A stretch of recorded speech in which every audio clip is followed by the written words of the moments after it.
مزید ویڈیوز کے لیے ہمارے چینل ہاؤس آف اسلام کو سبسکرائب کرنا نہ بھولیے۔ شکریہ۔ تو اب دو مسئلے میں یہاں حل کر دوں۔ جو لوگ کہتے ہیں حضور کو علم غیب نہیں تھا اور جو کہتے ہیں تھا، بدقسمتی سے دونوں نے ڈیفینیشن علیحدہ کر لی۔ جو ڈیفینیشن نفی کرنے والوں نے کی ہے اس کی وجہ سے، اس کے اعتبار سے واقعتاً نہیں تھا۔ انہوں نے ڈیفینیشن یہ کی ہے، تعریف یہ کی ہے، وہ علم جو خود حاصل ہو جائے، اللہ کا عطا کردہ علم جو ہے وہ کہتے وہ غیب نہیں ہے۔ تو وہ بھی مانتے ہیں کہ ہر علم جو حضور کو حاصل ہے وہ اللہ کا عطا کردہ۔ میں سائی والی میں یہ سارے مرحلے میں نے طے کیے نا اپنے زمانہ طالب علمی میں۔ مولانا منظور احمد شاہ صاحب ہیں سائی وال میں ایک، میں ان کے پاس حاضر ہوا۔ میں نے کہا جی یہ مسئلہ کیا ہے علم غیب کا، مجھے ذرا سمجھائیں۔ انہوں نے ایک کتاب اپنی نکالی کہ دیکھیے صاحب، ہم حضور کے علم کے بارے میں یہ باتیں مانتے ہیں۔ حضور کا علم حادث ہے، قدیم نہیں ہے۔ حضور کا علم محدود ہے، لا محدود نہیں ہے۔ حضور کا علم عطا کردہ ہے، ذاتی نہیں ہے۔ میں نے کہا یہ تین باتیں اگر آپ مان لیں تو میرا تو جھگڑا کوئی نہیں آپ سے۔ ہوتا کیا ہے، جب آئیں گے وعظ میں، خطابت میں، تو عالم ما کان وما یکون، اب الفاظ وہ استعمال کر جائیں گے۔ ایک واعظ ہے، عام مقرر ہے، واہ واہ ہوتی ہی نہیں، نعرے لگتے ہی نہیں، محفل میں گرمی آتی نہیں جب تک کہ ایسے مبالغے نہ کریں۔ لیکن وہ چیز لکھی ہوئی ان کے ہاں ہے کہ حضور کا علم حادث ہے، قدیم نہیں ہے۔ حضور کا علم محدود ہے، لا محدود نہیں ہے۔ حضور کا علم عطائی ہے، ذاتی نہیں ہے۔ ان تینوں چیزوں کے بعد کوئی بڑے سے بڑا وہابی اور بڑے سے بڑا اہل حدیث بھی انکار نہیں کرتا۔ باقی یہ بات جان لیجئے کہ غیب اور حضور یا شہادہ یہ در حقیقت عام انسانوں کے اعتبار سے الفاظ استعمال ہوئے ہیں۔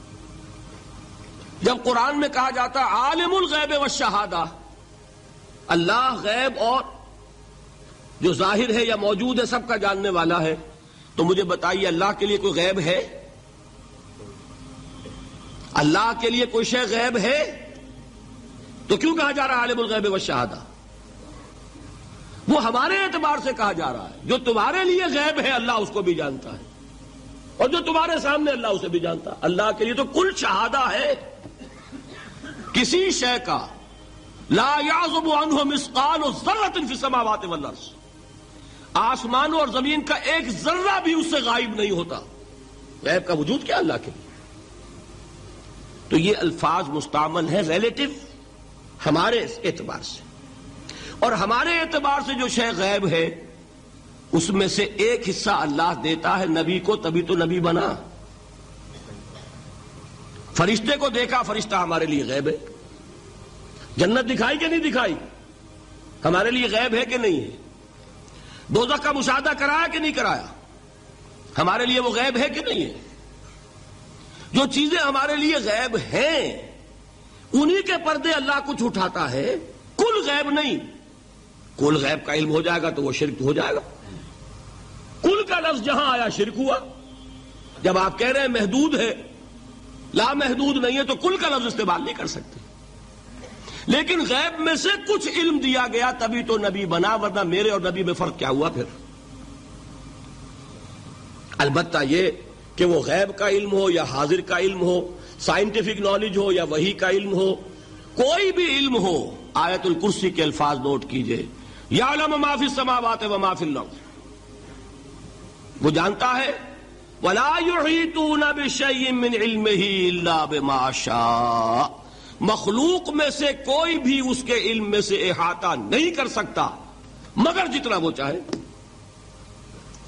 اب یہ بات علیحدہ ہے کہ ہم کون ہیں طے کرنے والے کہ ناپیں بیٹھ کر کے اللہ نے ابراہیم کو کتنا علم دیا، ہم ناپ سکتے ہیں؟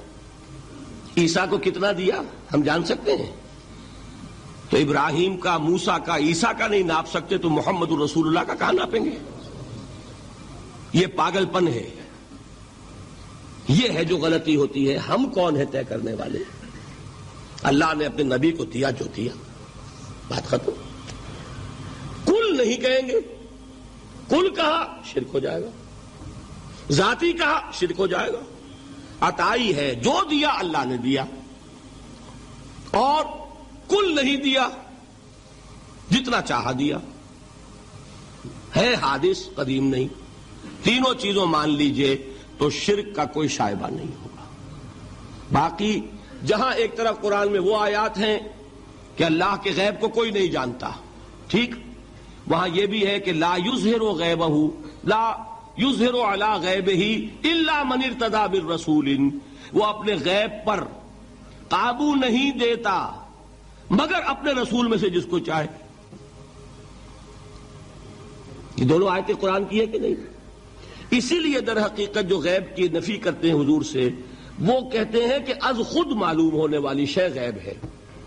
ہم کہتے ہیں از خود تو کوئی بھی شے کسی کو معلوم نہیں، ہمیں حاضر کا علم بھی اللہ ہی دیتا ہے تو ہوتا ہے، غیب کا تو بہت دور کی بات ہے۔ یہ مسئلے بڑے سیدھے ہیں، خام خواہ ہم نے پیچیدہ بنایا ہوا ہے۔ خدا کے لیے ان مسئلوں کو سلجھائیے اور جوڑیے، کاٹنے کی بجائے جوڑنے کی فکر کیجیے کہ بھائی یہ اپنی اپنی جگہ پر علیحدہ علیحدہ تم نے تعریفیں کر رکھی ہیں اس لیے جھگڑ رہے ہو، ورنہ دونوں باتیں صحیح ہیں۔